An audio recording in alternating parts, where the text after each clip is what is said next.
There's no freedom with no fighting. We on the road to righteousness. There's no freedom with no fighting. We on the road to nothing. Tere tulemast podcasti HTG Sihikamber. Minu nimi on Marita. Mina olen Kadri-Liis. Ja täna on meil külas 11. D-klassi õpilane ja just värskelt õpilaskogu presidendiks saanud Artur Tšusas. Nii on, aitäh teile kutsumast. Väga hea meel siin olla. Väga tore. Alustuseks äkki sa räägiksid ise meile natuke endast, et kus sa tuled, millised on su hobid?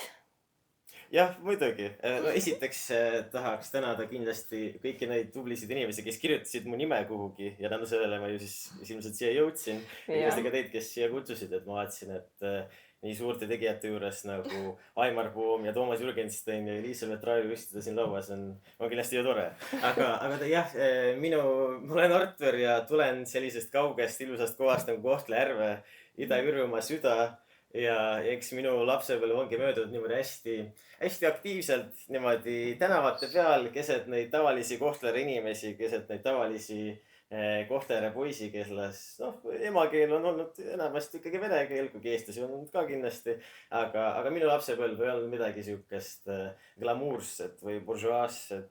Minu vanemad said enam-vähem asju, tegelikult hästi, ma ei olnud nagu vaesusega midagi. Aga väga siuke lihtne elustiil ja ma just mõtlesin, ma just eile käisin Kohtla-Järvel ja ma nägin mõningad inimesi, kellega me nagu hängisime siis, kui ma olin 12-13 aastane ja väga huvitav on nende elud juba praegu läinud, et ma tean, et üks mu klassikaaslast on jõudnud vanglast ära käia ja seal on nagu hästi erinevaid neid nagu, võib raamatut kirjutada sellest, kuidas inimestel on nagu elu läinud, aga sellest hoolimata jõudsin ma siia hoopis Trefterisse, et siis kui 9. klassi lõpus tegin ma erinevat sorti olümpiaade ja käisin niimoodi proovimas ennast, siis tuli välja, et ühiskonnaõpetuse olümpiaad oli see, kus mul oli kõige rohkem just neid teadmisi ja asju, mida peale panna ja ma sain 3. koha siis Ida-Virumaal, aga kuna teine poiss, kes sai 2. koha, läks Londonisse või kuhu iganes, oli mingi reis, siis mulle pakuti minna vabariiklikusse voorolümpiaadi siia Tartusse. Ja eks ma toona läksin, mul ei olnud üldse mingit nagu arusaama, mis see vabariiklik voor on või keda sinna kutsutakse või mis need, kui tähtis see kõik on. Aga pärast seda tuli välja, et kui sa oled käinud seal, siis sa saad võimaliselt valida, et mis gümnaasiumisse lähed, sest kõik gümnaasiumid ju täna võtsid. Ja ma käisin mõningatel töövõnendel avatud uste päevadel ja ma ei tea, see Trefter tundus nagu, kuna võib-olla jällegi, kui ma tulen siukest nagu lihtsast, kergest kohast, siis siuke nagu Treffneri see ajalugu ja see autoriteet ja siuke prestiižne koht, et siia iga mats ei saa Treffnerisse ikkagi tulla. Et siis ma mõtlesingi, et mis mul ikka Kohtla-Järvel saab alati tagasi tulla, aga võiks vaadata, mis Treffneris toimub. Ja niimoodi ma siia saingi. Väga kiiresti kohe mulle tundus, elasin siia Tartu linna sisse. Kindlasti väga palju emotsioone tekitas see rebaste ristimise intervjuu, mida ma andsin värskelt niimoodi veel Kohtla-Järvelt tulnuna. Kes oli veel siuke väike Kohtla-Järve aktsent ka juures ja kõik need siuksed naljad ja asjad ja see on üsna kiiresti siin inimeste seas populaarseks. Elasin siin 10. klassi ära, tegutsesin jällegi väga aktiivselt juba noorte volikogudes ja igal pool. Ja siis tuli jällegi pakkumine minna Ameerikasse ja mitte otseselt pakkumine, ikkagi kandideerisin ja seal Flexi programmiga vahetusaastale minna. Aga kuna ma olen juba niikuinii Kohtla-Järvelt olen juba ära läinud ja olen niikuinii juba seda päris elu hakanud elama, siis mul ei olnud juba suurt vahet. Mõtlesin, et prooviks siis juba Ameerikat ka ja siis käisin vahetusaastal Missouri osariigis ja nüüd olen siin Tartus tagasi, tegutsen nii palju, kui ma saan, jooksen, käin ujumas, mul on mingid ujumissõbrad, aga enamasti tegelen siis siukse nagu ühiskondlike kõikvõimalike asjadega, et noorte volikogud, õpilaskogud, mingid väiksed projektid, käisin just Bulgaarias mingis hullumeelses, sain kuidagi Eesti delegatsiooni minna siis siukse mudel Euroopa Parlamendi sessioonile Bulgaarias. Et igasuguseid siukse väikseid sidequeste ja sinna-tänna ja haridusminister tervitab mind tänava peal näiteks vorsti Rimi poest, siis hea valik Artur, mulle rohkem. Et kuidagi see niimoodi elu hästi naljakalt on läinud ja siin ma vist täna olen. Väga super, väga aktiivne mitmekülgne inimene.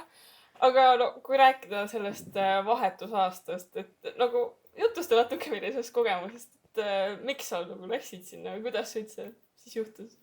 Nojah, et tegelikult siin on ju Trefteri koolis ka neid inimesi, kes juba käisid Flex-programmiga Ameerikas ja ma mäletan, et 10. klassi alguses ma käisin, oli mingi loeng äkki või ajalooring või midagi siukest ja toona Tommi ja Laura, praegused siis 12-nikud, nad rääkisid oma sellest Ameerika kogemusest vahetusaastast ja ma mäletan, et nad ütlesid, et mingi järgmine reede on see tähtaeg, kus esitada neid avaldusi Ameerikasse ja kuna mul oli, ma lihtsalt käisin igal pool ja proovisin kõike, siis mõtlesin, et võiks nagu proovida, aga ma jätsin väga viimasele hetkele selle kandideerimisavalduse ja ma mäletan, kui ma kirjutasin kokku selle avalduse kell 11:30, ma pidin ära saatma selle kell 12. See oli mingi mitu isseed ja mingi erinevaid asju, aga kell mingi 11:50 olin ma täiesti valmis ja siis tuli välja, et sul oli vaja minu passi fotot sinna ära saata. Aga minu passi asus Kohtla-Järvel veel, ma ei ole jõudnud veel siia Tartusse seda julida. Ja ma mäletan, et ma helistasin oma isale, aga ilmselgelt mu isa juba magas tollasel hetkel ja siis mu isa oli mingi, mis pass, ma ei saa aru, helista homme. Ja siis ma helistasin emale mingi, ei, see on suur asi, see on Ameerika, et kui ma praegu ei saa, siis mu elu läheb katki ja kõik. Ja siis mu isa pidi nagu, ma oli hästi pahane, ma mäletan, saatis hästi siukse nagu halva kvaliteediga mingisuguse nagu passipildi, aga ma saatsin selle ära ja lõpuks jällegi, seal olid mõned nagu voored, kus sa Flex programmis läbid neid, kutsutakse intervjuule ja sa kirjutad mingeid esseesid ja kontrollitakse, kuidas sa oled võimeline nagu tiimimeeskonna mingit tööd teha ja nii. Ja siis jah, ma läbisin mõned 3-4, ma ei mäleta, palju täpselt seal voor oli ja siis nad saatsid mulle märtsis umbes kirja, et ahah, et Artur Juuses, teil on suurepärane võimalus minna Ameerikasse tasuta. Programm on iseenesest muidugi väga hea, selles mõttes, et see on tasuta. Ja lisaks sellele igakuiselt maksti meile ka $200 sihukest nagu taskuraha või, et võid kasutada kuhu tahad või teha sellega, mis tahad. Ja kuigi jällegi, kui Tartus oli kõik juba hea, siis ma ütlesin, et selliseid pakkumisi niimoodi iga päev nagu ei tehta ja võiks nagu proovida. Ja ma jõudsin omada ka sinna Missouri osariiki, mis ei ole küll võib-olla väga sihuke tuntud osariik. Aga siis selle tõttu, või selle võrra oli see väga sihuke autentne Ameerika kogemus, kui oligi sihuke hästi väike linn ja kohalik high school ja mu perekond iseenesest oli sihuke väga hästi huvitav, sest ema oli sihuke tüüpiline nii-öelda siis ütleme valgest Ameerika perekonnast, et kõik olid siuksed ameeriklased, väga pika ajalooga elasid. Jah, originaalselt nad on ka kuskilt Euroopast ilmselt, aga nagu toona olid nad ameeriklased. Aga isa oli hoopis nagu teistsugune. Esiteks mu isal polnudki Ameerika kodakondsust, nagu ma hiljem aru sain, et oli oma selle green card'iga elanud terve selle. Ma kujutan ette, kui olid kõik need Trumpi asjad ja immigratsiooni poliitika muutused, kuidas tema nagu tundis seda või. Aga jah, tema on siis emigreerunud Mehhikost ja tema on siis hästi autentne sihuke Ameerika mehhiklane, ta rääkis mõlemalt keelt, hispaania ja inglise keelt. Ja tema nii-öelda see suguvõsa seal, kõik olid mehhiklased, ehk siis iga pühapäev me käisime seal söömas mingid Mehhiko lõunad ja kõik olid mingid sombrerod, mingid tantsud, mingid nachod, mingid tequilad, kõik nagu oleks mingi Mehhiko suur party. Ja see oli nagu iganädalaselt niimoodi. Ja nende lapsed oli ka muidugi nagu nii näoest kui ka iseloomu poolest väga siuksed Ameerika ja Mehhiko segu, ehk siis jah, väga huvitav see, kus ma sattusin. Said nagu mitmest kultuurist kogemusi, siis mitte ainult Ameerikas. Jah, et seal nagu Ameerikas sees oli ka juba hoopis nagu juba peres sees, aga ka koolis oli ka hästi palju nagu mehhiklasi, neil oli hästi suur tugev kogukond seal koha peal, et ma sain ka nendega, tegelikult mehhiklastega hängisid päris palju, päris häid sõpru mehhiklastest saanud ka. Aga kuidas sa nende selle perega ja nende koolikaaslastega üldse läbi said, et millised, kas neil olid mingid erilised iseloomuomadused, et näiteks võrreldes eestlastega või kuidas nad üldse tundusid niimoodi? Nad olid hästi nagu, minu pere oli hästi nagu aktiivne, nad olid alati nagu, isa oli ka mingi, ta oli hästi ekspressiivne, emotsionaalne, et kui ma ei tea, ta tuli koju ja siis ta vastu tuli mingi meie koer tuli talle vastu. Hästi nagu, ma rääkisin ühe pühapäeval, iga nädal ma proovisin nagu vanematega teha mingi väikse nagu kõne tund aega ja siis ma mäletan, et ma just rääkisin emaga samal ajal, kui mu host isa tuli nagu koju tagasi ja hakkas mingi koer tervitama ja siis mu ema oli mingi, mis teil juhtus? et sa tegid midagi halvasti või miks ta karjub su peale. ei, ta räägib koeraga lihtsalt, nad olid hästi siuksed nagu ekspressiivsed, emotsionaalsed, eks ma pidin ka nagu selle rongi peale nagu jõudma, et aga noh, saime läbi, sest minu jaoks oli kõik huvitav, mis nad tegid, noh, kui nad läksid mingisugusele jooksuvõistlusele, minu jaoks oli huvitav, nad ostsid, rentisid mingi paadi, läksime paadiga sõitma, minu jaoks oli see huvitav, mingisugused Mehhiko peod. Ma nagu läksin lihtsalt kõigega kaasa, mis nad pakkusid, ma väga nagu ei, noh, see ei olnud seda, I don't want that, vaadates, noh, mul oli hästi siuke nagu, ma arvan, minu see nagu vajaduste baaspakett oli nii väike, et nagu isegi nagu võrreldes nende lastega, sest nende lapsed ikkagi tahtsid mingi, crumble cookie ja nagu this ja minu jaoks oli lihtsalt nagu noh, et süüa antakse hästi, et mul ei olnud midagi ja ma arvan, et sellepärast oli ka väga lihtne minuga elada, et ma ei olnud, jah, ma ei vajanud väga midagi. Siuke jolo mentaliteet oli sul jah? Jah, et siuke. Jah, aga kas Eesti nagu koolide ja USA koolide, mis nagu nende vahel olid erinevused, kui sa nüüd oled tagasi Eestis, et oskad nüüd värskemalt näha neid asju?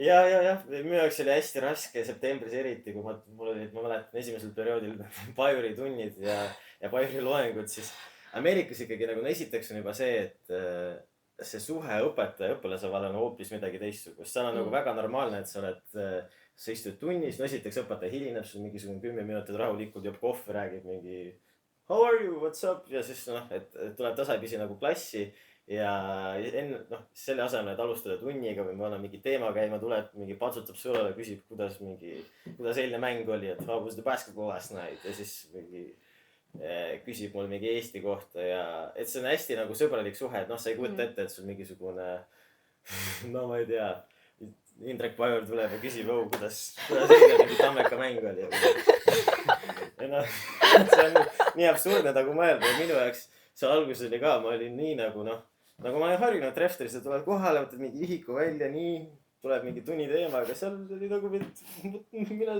viskas vihik ära, räägime veits, et ja see oli siin Eestis tagasi tulles nagu väga raske, et kontsentreeruda nagu mingisugusele jutule, et inimene räägib sulle tund 15 mingisugusest Otepää mingi esimene mainimine kuskil ja Tartu mingisugune Jaroslav Tark ja kõik need asjad, noh, see oli lihtsalt nii nagu hoomamatu minu jaoks alguses ja ma lihtsalt noh, praeguseks ma leidnud nagu normaalseks, aga see oli küll ja no muidugi, no seal on väiksemaid asju ka Ameerikas olnud, näiteks see, et iga hommik algab ju sellega, et sa teed lipuvanna, ehk siis sa tuled klassi ja enne seda, kui algab tund, õpetaja on sul klassis koos ja siis on siuke raadio on, igas klassis on siuke nagu kõlar, et siis kui kuskil nagu kas direktor soovib rääkida või keegi soovib rääkida, siis igas klassis on kuulda seda ja võib ka noh eraldi teha vist ka, et nagu ainult see klass kuuleb seda.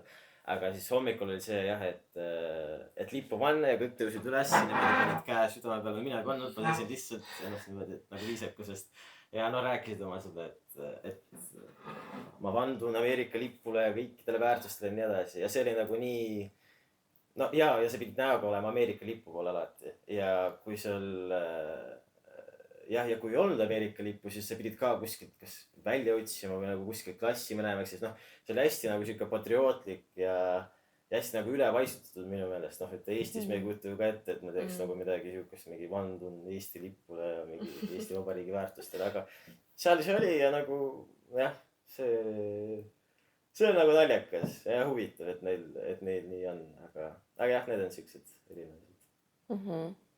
Aga kas, milliseid nagu sündmusi seal korraldati, et kas oli midagi erilist ka, et me teame, et mingi prom on seal on ju, et aga kas midagi veel või kus sa nagu üldse osalesid, sellised suuremad sündmused? Ja no seal oli kindlasti jah, need prom ja siis jah, promid olid need suured asjad, oli sügisel ja kevadel, et kaks korda siis jah?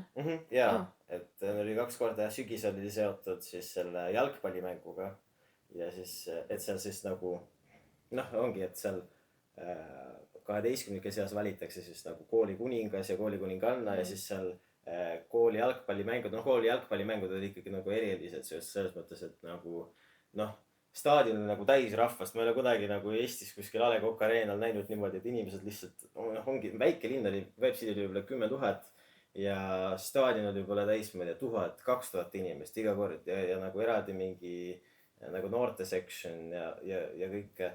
Ja kusjuures oli huvitav, et suurem osa inimestest, kes seal olid, nad nagu, nad ei teadnudki reeglitki sellest Ameerika jalgpallist ja vahepeal juba seda nagu hiljem, kui ma reeglitest ise aru sain, siis ma pidin ameeriklastele selgitama, et kuidas see mäng käib, sest nemad käisid lihtsalt sellepärast, et nagu toetada ja mingi hängida. Ja siis seal nagu sellel suurel mängul on mingid nagu need kuninga ja kuninganna kandidaadid, nad tulevad kõik koos sinna selle fieldi peale, 2000 inimest, kõik terve linn vaatab ja siis avaldatakse, et see on selle aasta proomi kuninganna ja siis ta saab oma tiitli, siis õhtul toimub, kas õhtul või järgmisel päeval toimub õhtul see proom ja siis kõik on nagu koos ja siis eriline hetk, kui kuninganna ja tema siis saatja tulevad sisse ja siis aga jällegi minu jaoks oli kõik see väga naljak, ja nagu ma ütlesin väga humoorikalt seda, sest mina ei tundnud üldse seda nagu mingit, minu jaoks see tundus kõik natuke nagu siuke nagu kunstlik või et meie Eesti Treffneri koolipallid meeldisid. Meeldib kindlasti mulle rohkem, sest kuidagi nagu, see on rohkem nagu hinge sees võib-olla või nii. Ameerikas on kõik kuidagi nagu väga formaalsed, Instagramist näeb kõik välja väga ilus, aga tegelikkuses ega seal nii nagu midagi, minu jaoks nii lahedat midagi nagu otseselt ei olnud, aga lahe vaadata ikka, mida inimesed teevad. Okei. Kas oli natuke nagu filmis siis ka? Ja kõik need proomid ja Ameerika jalgpallimängud eriti, need olid filmis nagu ja siis need väiksemad asjad nagu sööklas, kuidas inimesed istuvad, et seal on ikkagi nagu olemas see, et on mingi nagu jalgpallipoiste laud ja siis korvpallipoiste laud ja siis on mingi theater kids ja siis on mingi weird kids, kellega veidi ei räägi ja siis on nagu et ei ole nii kuidagi, nii hull muidugi, et sul on mingisugune Bob, kes paneb kellegi seal vetsu sisse. Et nii päris nii nagu ei ole see, aga mingil määral sa tunned ära neid iseloomujooni inimestele nagu vaatad, et kuidas keegi käitub. Vahetusõpilust on alati lihtne, sest meie nagu, meil ei olnud, kui me tuleme sinna, sest meil ei ole ju otseselt mingit identiteeti või nagu Ameerika sisest mingisugust nagu klassikuuluvust, ega me võime hängida, ma hängisin ka nagu igal pool mingi üks päev istuda mingi jalgpallipoistega, teine päev korvpallipoistega, selles mõttes see oli lihtsam. Aga nagu ma kujutan ette, kui sa oled ise ameeriklane, siis seal on nagu väga tugevalt ikkagi need gruppide süsteemid, kui sa ühte gruppi ei kuulu, siis sa oledki nagu teises grupis ja sul on juba nagu raske. Aga jah, minu jaoks oli kõige huvitavam see detention süsteem, et see detention ehk siis see mingisugune karistus, sest minu jaoks filmidest see tundub mingi hästi siuke mingi lahe, et pannakse kinni ja mingid hästi lahedad vennad, kes on seal midagi hästi halba kuskil ära teinud ja nüüd on seal karistus selles mingisuguses ruumis. Ja ma tegelikult natuke isegi proovisin saada seda nagu veidi, mitte otseselt nagu ma ei läinud nagu mingeid aknaid lõhumas, aga veidi nagu mõtlesin, et veidi võtsin vabamalt seda ja mõtlesin, et oleks lahe, kui ma saaks. Ja siis ühele päeval ma saingi, kui ma läksin, seal on, Ameerikas on väga normaalne see, et sa tuled nagu, sa küsid luba, sa lähed klassist välja ja kui sul on mingi sõber kuskil teises tunnis või teises klassis või kuskil nagu lihtsalt saavad kokku kuskil kooli peal, sa lähedki sinna ja nagu oledki seal mingi 20 minutit, kui sul on koolitöö on kõik tehtud. Ja siis ma ühel päeval läksingi niimoodi, aga minu probleem oli vist see, et ma ei öelnud õpetajale, kuhu ma lähen, ma lihtsalt võtsin selle nagu passi, läksin ruumist välja ja ma olin nii enesekindel juba, see oli mingi aprilli või mai ja ma läksin nagu jalutama, see oli mingi üks sõber, keda ma kohtasin ja tema ema töötas seal selles office'is. Office on see nagu koht, kus käivad inimesed läbi registreerivad, et kas nad tulid kohale või mitte, nemad teevad mingeid neid avaldusi, mingeid suuri announcement. Ja siis me läksime sinna ja siis nad andsid mulle mingid kreekereid ja mingid Pepsi koolad ja siis mul oli hästi palju mingeid asju käes ja ma olin pool tundi ära ja siis ma tulin sinna klassi tagasi ja kõik vaatasid, mul pole mingi Pepsi ja kreekereid. Ja see õpetaja küsib, et Artur, kus sa käisid? Ütlesin, et ma käisin vetsus. Küsis, et kas vetsus antakse nagu mingid jooke ja sööke. Ja siis ma ei tea, ma sain seal. Ja ta kirjutas mingi suure paberi, et ei, Archer, that's not allowed, that's not good. Ja see saadeti kuhugi nagu direktorile ja siis järgmine hommik ma käisin seal. Me kutsuti niimoodi nagu suur announcement, et Archer Choosers, please go to the principal office. Okay, see on ikkagi päris suur värk. Ja ma läksin sinna ja mulle öeldi jah, et nüüd ma pean, nüüd mulle karistas, nüüd ma pean minema seda detention'it saama. Ja jah, ja ma läksin, aga ma sain isegi valida, kas ma tahan olla hommikul või õhtul, see oli nagu siuke nagu noh, et registreeri ennast ära, et mis ajal sa tahad olla. aga noh, tegelikult see ei olnud midagi nagu nii lahedat, et see oli nagu see, et sa oled klassis, sa ei tohi olla telefone ega mitte midagi, sa peadki nagu mingit koolitööd tegema. aga noh, kuna see inimene, kes seal oli, mina olin veel üks poiss ja siis see õpetaja, kes nii-öelda kontrollis meid. aga kuna tal oli nii huvitav nagu rääkida minuga, et mingi, et kuidas Eestis on ja nii, siis ta nagu noh, terve aja lihtsalt rääkisime mingi vaatasime. tegelikult see detentioni kogemus ei olnud nii lahe, aga noh, lahe siiski, et ma sain selle nagu noh, osalisega kuskil siiamaani on seal minu ametlikus dokumentatsioonis, kui ma sealt ära läksin, mulle anti üle mingid paberid, et mis kursuseid ma läbisin, siis seal oli ka suur märg, et detention, et ju siis. no see on tegelikult Ameerika mõistes päris suur asi, et aga mind see praegu ei mõõta. Okei. Aga kas oli ka mingi sihuke veider kooli või igapäevareegel, millega sa seal pidid harjuma, et no me teame, et sees näiteks kantakse jalanõusi seal vist on ju? Sees kantakse jah? ja see oli ja majades kindlasti jah, nad tegid nalja minu üle ka, sest kõik käisid jalanõus meie majas ja mina alati võtsin ära kohe need ja siis mingi, kui nad nägid, et mingi jalanõud on kuskil nagu ära pandud, siis archery's home. aga nagu noh, protsessis ma ka natuke hakkasin õppima seda ja noh, jällegi kevadel ma hakkasin juba kandma nagu veidi enesekindlamalt, isegi mäletan, et kui ma tulin tagasi nüüd nagu Eestisse Kohtla-Järvele, siis kui ma korterisse nagu sisse astusin, ma läksin kööki ja ma ei võtnud jalanõud ära ja siis mu ema oli kohe mingi ei. Siis need Ameerika reeglid unusta ära, et see on, aga nojah, kool oli iseenesest nagu huvitav oli see, et sa ei saanud nagu niisama tulla kooli ja minna sealt ära, et kuigi tundub, et Ameerika on siuke hästi nagu mingi vaba ühiskond ja vaba, et kõik on, kõike saad teha, no trehvitasid, sa saad iga hetk, ma ei tea, tunned, et sa pead vahetunnis kuhugi poodi minna või arsti juurde minna, sa võid iga hetk välja minna, tagasi tulla. aga seal on ikkagi see, et esiteks sellest, et ära minna, sa pead mingisuguse nagu avalduse esitama või sinu lapsevanem peab mingit allkirja andma, et et Arturil on see asi, sellepärast ta peab lahkuma, siis sa pead minema sinna office'isse, sinna kontorisse saama mingi allkirja. Ja siis sul tehakse uks lahti ja siis sa lähed sealt välja, et minu jaoks see nagu, noh, siuke mingid nagu mõttereeglid, no minu jaoks oli see natuke nagu mõttetu või tundus nagu noh, üle reguleeritud asi. aga jah, siuksed nagu mingid väiksed keelud, mis koolis oli, see tundus väga veider, eriti nagu pärast seda Trefteri kogemust, et see oli. Jaa. Kas sa kogesid seal Ameerikas nagu mingit siukest korralikku Ameerika house party't ka nagu mingi Project X moodi siuke? jah, need house party'sid oli nagu, minu meelest seal oli ikkagi natuke see, et Trefteris sa saad olla niimoodi, et sa nagu oled hea õpilane, käid olümpiaadile, kõik hinnad on korras ja siis käid nagu peodel ka ja mingi noh, võib-olla teed mingit nagu mõjuaineid või noh, ma ei tea. et see on nagu väga normaalne Tartus, Eestis, Trefteris. Ameerikas ikkagi see, et noh, et kui sa korraldad mingeid house party'sid, siis ilmselt noh, sul väga akadeemilist tausta ei ole, et sa oledki mingi siuke nagu house party poiss ja seal peab ikkagi nagu teatud seltskondades olema.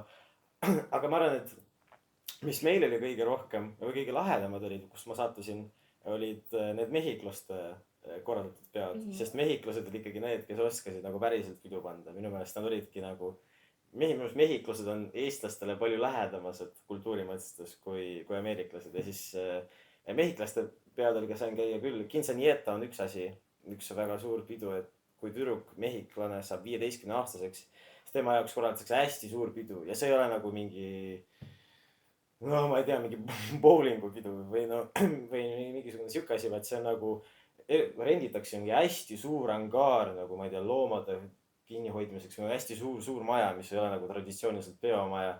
Ja siis sinna tulevadki ja seal on nagu peol on inimesed, kõige noorem võib-olla 5-aastane ja kõige vanem on 90-aastane, siis terve suguvõsa, kõik sõbrad, kõik mingi open and white, siis noh, kui sul on mingi Mehhiko sõber ja ta kutsub sind, siis sa lähedki. Ja ma olen hästi palju niimoodi peodel käinud, kus ma ei teadnud, kelle sünnipäev see on. Sest seal ei olnudki, no see oli väga okei, et sa tuled sisse ja lihtsalt, noh, sa ei pruugi näha seda tüdrukut, kellel on sünnipäev.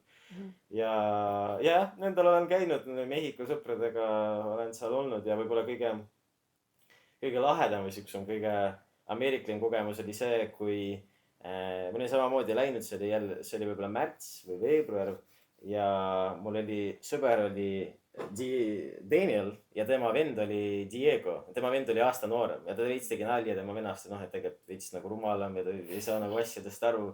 aga me läksime kolmekesi, tal on siuke nagu track, noh, Ameerikas võib juhtida autod juba 16-aastasena, ehk siis seal ei olnud probleemi. Läksime kolmekesi, nagu suur track, me panime mingi Ameerika laule, Mehhiko laule, siis tulime sinna kohale, kõik on hästi, mulle anti mingisugune see Ameerika hätt, mingisugune mingid Mehhiko need riided, mingid asjad, käisid juba, mingi pidu käib 2 tundi, mingid tantsimised, tüdrukud, sa lähed järjest, nagu vaadatakse juba mingid tekiilad sulle järjest, et kõik on nagu väga hästi. Ja siis ühel hetkel tuleb Daniel minu juurde, ütleb, et kohale jõudsid mingid ameeriklased, kes tahavad Diegole peksa anda. Ja kuna ja mingisuguse tüdruku pärast, et Diego on hakanud rääkima, ta oli hästi siuke nagu ladies man, ta tahtis nagu hästi mingeid tüdrukuid saada endale. Ja ju siis ta nagu rääkis liiga nagu võib-olla lähemal tüdrukuga, kes oli tegelikult juba nagu justkui võetud. Ja selle asemel, et see poiss nagu tuleks üksinda tema juurde, ta võttis kaasa mingi veel 3 oma sõpra. Ja siis noh, Daniel ütlebki mulle, et seal on õues 4 ameeriklast meie Diego vastu. Ja mina olen nagu selles, tekiilad peod käivad, ma olin nagu üldse, mis sa räägid, mis kuradi. Ja siis ta oli, ei, no Artur, et selles mõttes, et kui me tõime sind siia, siis sa oled meie perekonnaliige siin praegu. Ja kui sa oled meie perekonnaliige, siis me nagu teeme kõik koos, et kui me lähme kaklema, siis me läheme kõik koos kaklema. Ja okei, no jah, et siis on vist nii ja ma ei ole ise kakelnud. No ma ei ole mingi väga kakleja tüüp, et võib-olla viimast korda kuskil 7. klassis Kohtla-Järvel mingisuguse jalgpalli. No ma ei ole üldse nagu treenitud sellest ja nagu. Ja siis võtsin, okei, no siis me peame minema ja võtsin selle mingi pintsaku ära. Mul keegi võttis selle nagu mütsi ja siis me läksime sinna välja ja me hakkasime minema sinna ja ma näen, et jah, seisavadki 4 poissi, nende taga mingi 2 autod. Diego seisab üksinda nende eest ja läheme nagu kõik sinna. Ja ühel hetkel nagu keegi hoopis vasakult karjub, et they have a gun, eks, et neil on mingi relv. Ja siis Diego on mingi see, või Daniel on see, et kui neil on relv, meil ei ole relv, et siis ei ole kairus võrdne. Ja ta oli mingi, okei, siit tuleb lihtsalt ära joosta, et me ei saa enam mitte midagi teha, et see on nagu väga ohtlik. Ja ma saan aru, et noh ongi, sest Ameerikas need relvakandmisload on ka väga nagu liberaalsed. Missouris oli nagu, noh, noortel olid igal pool 15-16-aastased noored, kõik, neil olid kodus relvad, nad teadsid, kuidas neid kanda ja nii.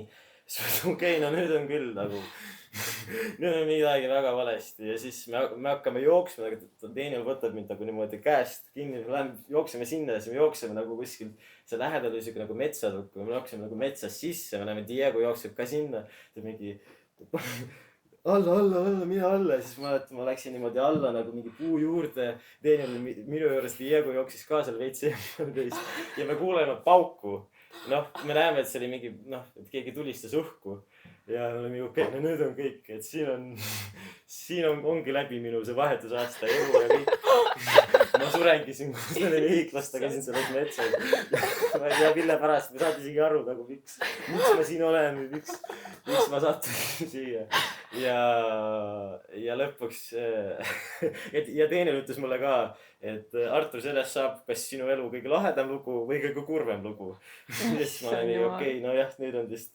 Aga õnneks ma sain aru, et kuidagi see nagu lahenes, kas siis tulid mingid turvamehed sealt välja või keegi nagu karjus või midagi. Aga nad hakkasid nagu ära minema ja teine oli okei, ma jooksin auto juurde, jooksis auto juurde, tõin nagu autot sinna metsa juurde või sinna äärde. Ma panin kiiresti auto sisse.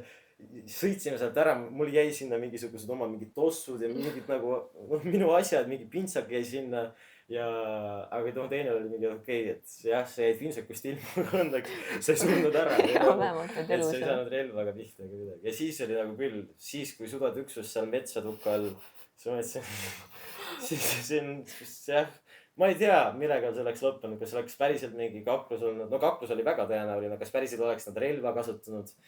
Ma ei usu, samas, no sa ei tea, see on nagu nii segane keskkond ja mingid mehhiklased, ameeriklased, mingid need asjad, ma ei ole üldse ju teadlik, mis nad nagu, kuhu see läheb, aga jah, see oli siuke hästi ameeriklik kogemus. Issand jumal küll. See on küll päris haige, jah. Aga kui oleks mingi üks nõuanne, mille sa annaksid ka teisele inimesele, kes läheb vahetusaastale, siis mis see oleks, mida sa talle soovitaksid näiteks? Jah, ma arvan, et ma soovitaks nagu minna niimoodi, et sul ei ole üldse nagu mingit ambitsiooni või nagu, eelarvamusi, et mida võiks kõike teha, sest noh, väga suur risk on pettuda, sest see on niivõrd erinev, kuhu sa nagu satud, mis perre sa satud, millega sa hakkad tegelema. Ja võib-olla minnagi hästi niimoodi vabalt ja võtta kõigest nagu osa, mis sulle pakutakse, et see on noh, jällegi see, et nad Mehhikos on pakkusid mulle sinna minna, et võib-olla noh, normaalse inimesena võib-olla oleks öelnud, et ei, et ma ei lähe teiega, mis kuradi, kuhu te lähete. Aga kui olen läinud ja noh, sain väga laheda kogemuse, et vahetusaasta minu meelest ongi oluline see, et sa oled väga avatud lihtsalt kõigile ja kõikidele inimestest, see on niivõrd nagu noh, ainulaadne kogemus, et sa saad oma 9 kuud elus ja rohkem, see ilmselt ma saan veel Ameerikasse minna Mehhikosse, aga mitte juba nagu vahetusõpilasena niimoodi nagu noh, teismelisena, et ja nagu kindlasti jah, peaks väga julgelt võtma ja hästi vabalt, et siis ma arvan, et kogemused ongi nagu kõige paremad, aga noh, tuleb arvestada kindlasti selle akadeemilise poole peaga, et mina olin väga nagu halb selles mõttes, et kui ma saan aru, et koolis väga midagi küsita, siis ega ma ise ka midagi väga juurde ei õppinud ja siis noh, tagasi tulles on see väga raske, aga kui sa kohe peal oled, siis veits võiks nagu seda akadeemilist poolt ka nagu harjutada, et see ei oleks nii halb, aga noh, üldiselt jah, tuleb võtta kõike lihtsalt ja nautida. Okei. Aga kui rääkida, et nüüd sa oled Eestis tagasi ja mis siis, millega oli sul nagu hästi raske uuesti harjuda ümber pärast vahetusaastat siin Eesti koolis just? No jah, see tunnide formaat, need pikad loengud, seda Ameerikas kindlasti ei olnud, see oli üks asi, mille jaoks oli väga raske harjuda.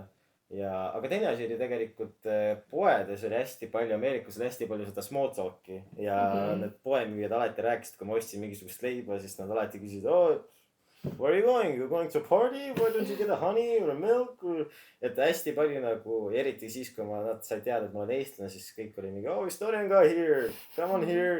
Ja nad olid hästi siuksed nagu avatud ja noh, iga kord, kui sa lähed poodi, siis saanud hakkama ilma selleta, et sa pead nagu mingisugust juttu ajama inimesega nagu midagi rääkima endast ja noh, ja ma olen nii harjunud selle 9 kuuga, et kui ma olin Eestis, siis minu jaoks oli nii kuidagi nagu no võõras, noh see, et poemüüja lihtsalt võtabki su juuste, noh paneb nagu järjest ja mingid asjad ja säästukaard on selge, 5.55 mingi küsi, kuidas läheb aga jah, et see on nii kuidagi nagu humbling, et no jaa, okei, noh, keegi väga ei küsi sinu käest, et tegelikult jah, see noh, räägitakse, et see Ameerika nagu small talk ei ole nii nagu siiras võib-olla, et nagu küsitakse lihtsalt how are you nagu lihtsalt sellepärast, et see on, aga tegelikult see minu meelest loob ikkagi siukse nagu parema tunne, sul on kohe nagu hea meel maksta selle mingi oma saie eest, kui see nagu noh, küsitakse mingid asja.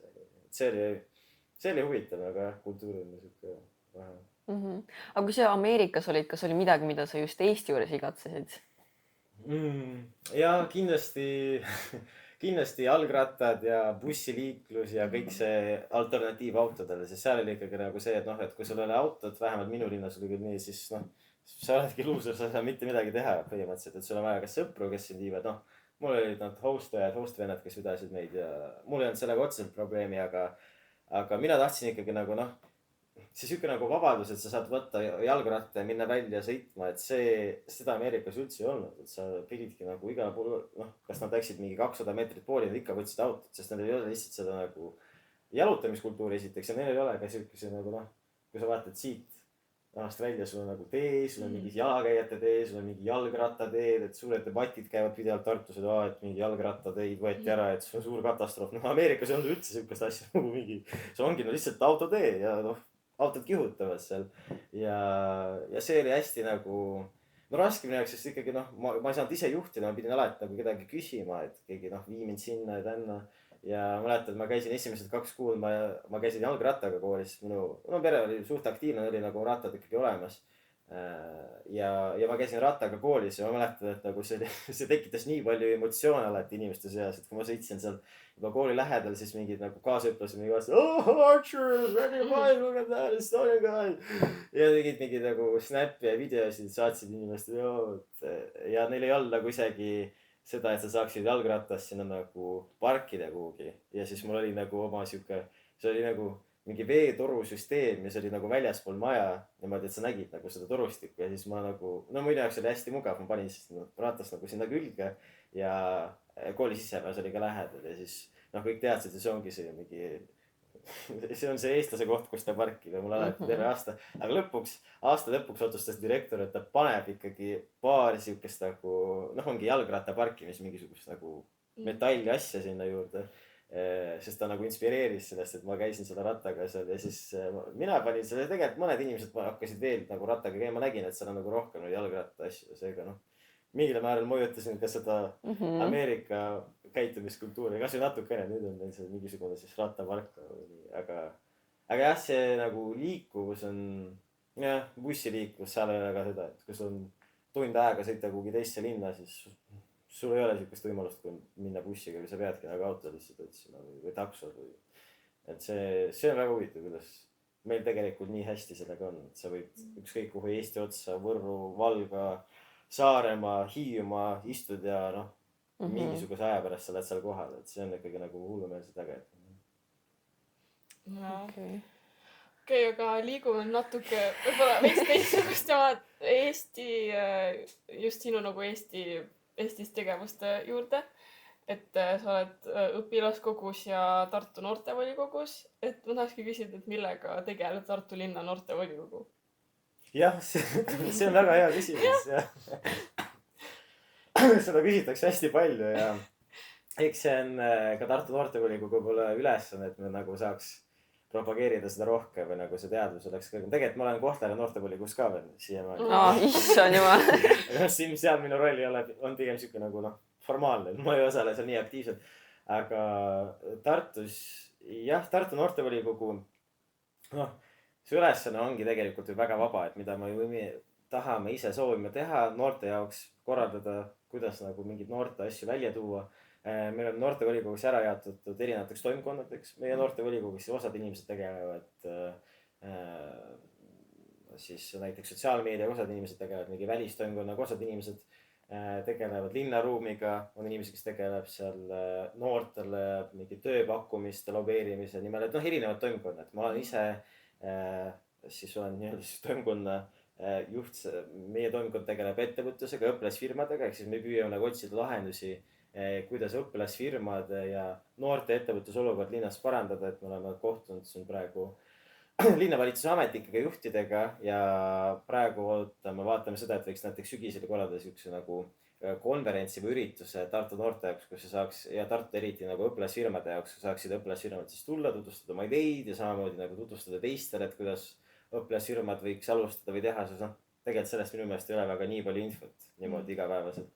Ja teine tõmbkond, kus ma olen, on linnaruum ja seal on meil kaks teemad. Üks on ööbussiliinid, mis on Tartus täiesti justkui nagu olemas, aga see, kui palju neid kasutatakse, on ikkagi nagu veel, see ei ole nii hästi kui Tallinnas näiteks, et Tallinnas käivad iga 20 meetri tagant, kõik teavad, marsruudid on paigas. Tartus on veel nagu arenguruumi selles mõttes, et meil on iga 1 tunni tagant ja räägitakse ka seda, et need marsruudid võib-olla ei ole nii nagu tervet linna hõlmunud, kuigi see on seal lõunakast Annelinna ja ka võib-olla see mingi Veeriku osa jääb siis ja see, kes läheb raadile, et sinna ei saa, et et linna ööbussiliinid on need, millega me praegu tegeleme. Ja teine asi on siukse nagu veidi põnevam on see, et me tegeleme külakiikude paigaldamisega, et suvel oli mingisugune üritus või mingisugune kokkusaamine, kus noored tõid välja seda, et Tartus võiks olla rohkem külakiike. Sest tegelikult Tartu puhul ongi see, et meil on just nagu kõik olemas, kohvikud, restoranid, mingid baarid, ööklubid, aga just seda nagu lihtsalt siukest nagu öökiigelaadselt mingi ajaveetmist nii palju ei ole. Ja on üks seal Supilinnas on ju ja üks on seal Ermi juures. Aga nad mõlemad ei kuulu Tartu linnale, nad on siis kas kohaliku mingi kogukonna poolt tehtud või Ermi tegi ise. Ja praegu käivad arutelud sellele, et saaks ühe külakiigu teha Annelinna, sinna Anna Kanneli juurde. Et siis seal oleks üks külakiik, mida saaks avalikult kasutada. Ja me arutame ka me osaleme ka kaasas eelarves, et saada rohkem raha, et siis oleks võib-olla 5-6 külakiike lisaks veel üle Tartu linna. Et see oleks minu meelest päris siuke lahe ja päris nagu kasutav asi, mida sa ise oled võib-olla nagu teinud.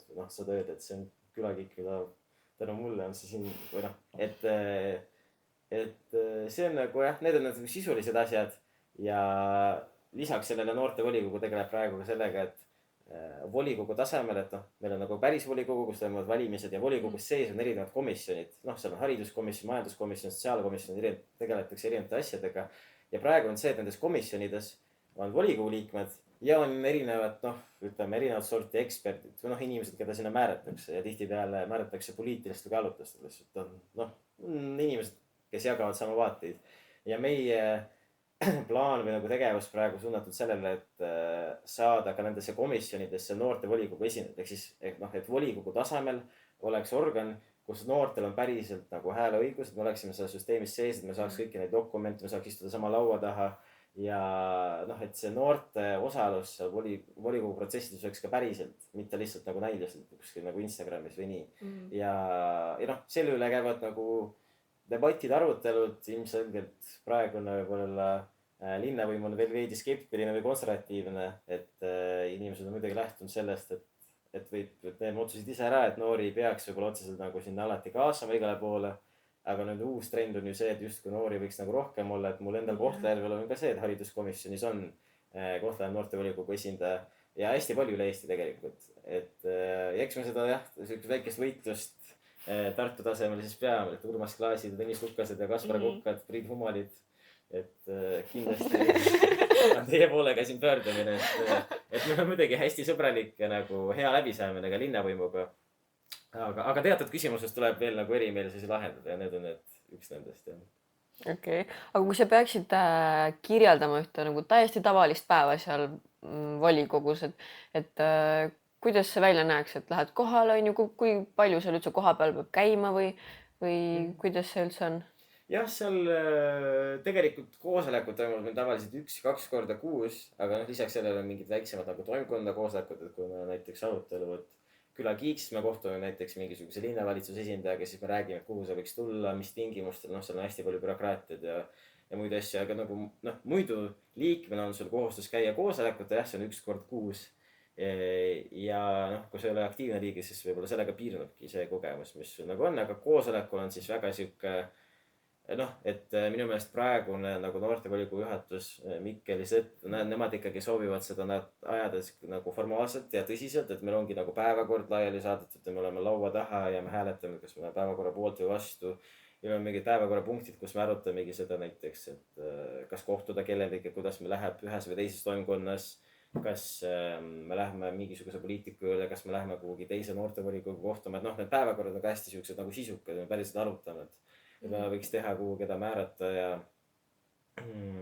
jah, et see ongi siuke istung tavaliselt kestab võib-olla mingi 2-2,5 tundi ja muidu nii on, aga jällegi see sõltub sinu aktiivsust, et kui sa oled aktiivne, võid teha mingi sotsiaalmeedia asju, mingeid videosid käia tänavatel.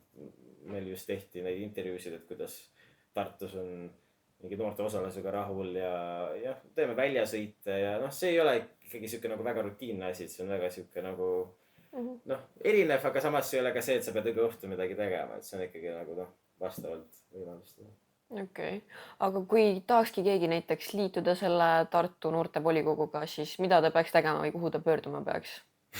Jah, see liituda, otseselt liituda see ei saagi, et see süsteem toimib, või saab, aga mitte nii, et ma nüüd tulin. Selles mõttes see süsteem on see, et iga 2 aasta tagant toimuvad valimised ja et valimistel kandideerida sa pead lihtsalt esitama oma avalduse, suure tõenäosusega, kui sul ei ole mingisugust kriminaalset rekordit või midagi halba teinud kellelegi, siis sa oledki kandidaat ja siis nende kandidaatide vahel Tartu noored saavad valida, et sügisel olid just valimised, et samamoodi meil oli mingisugused, ma ei mäleta täpselt palju meil oli kandidaate ja 16 neist siis sai sisse, need, kes said kõige rohkem hääli ja samamoodi saab mingid reklaami, valimiskampaaniat teha ja et nii on, aga järgmised valimised toimuvad siis sügis 2027, ehk siis 1,5 aastat on justkui nagu vaadata ja mõelda ja nii, aga koostööpakkumise saab alati pakkuda ja kui sul on nagu mingi idee või mingisugune ettepanek, siis saab alati kirjutada ja tule ka koosolekule, ma arvan, et kui mingi idee, siis alati võib rääkida,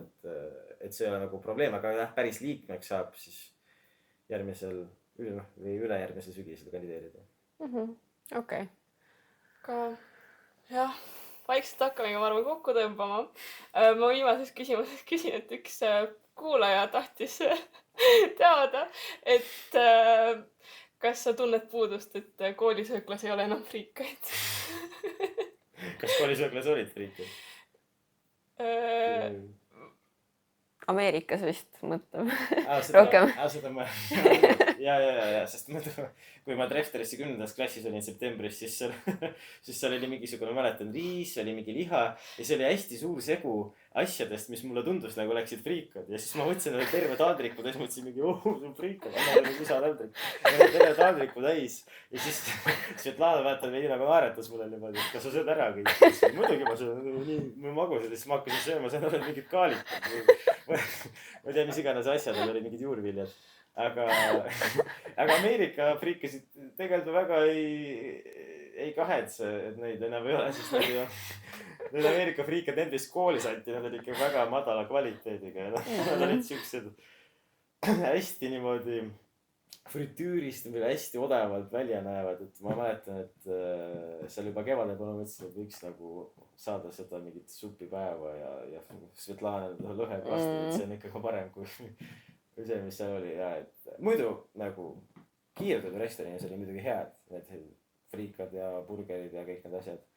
Aga jah, koolis nii väga ei ole ma kurb. Nii, et siis Eestis on ikkagi paremad söögid muidu või? Jah, mingil määral, ma ei tea, et kindlasti toiduvalik oli palju suurem ja laiem. Mehhiko toit oli väga palju, kuna mu host isa oli mehhiklane, siis ema tegi hästi palju mingeid Mehhiko toite ja quesadillad ja need asjad. Aga jah, no lõppkokkuvõttes Eestis on ikkagi nagu ma olen harjunud sellega, mis Eestis on ja see minu meelest ikkagi toidu kvaliteet on meil kõrgem, sest need regulatsioonid, mis seal Ameerikas on, et need on ju suurem osa toitudest, mis Ameerika poodides müüakse, nad ei saanuks üldse Euroopa siia müügiturul üldse jõudagi, kuna need Euroopa Liidu regulatsioonid on niivõrd ranged. Et ja ma arvan, et see on tegelikult hea, sest kui sa vaatad mingisuguse ketšupi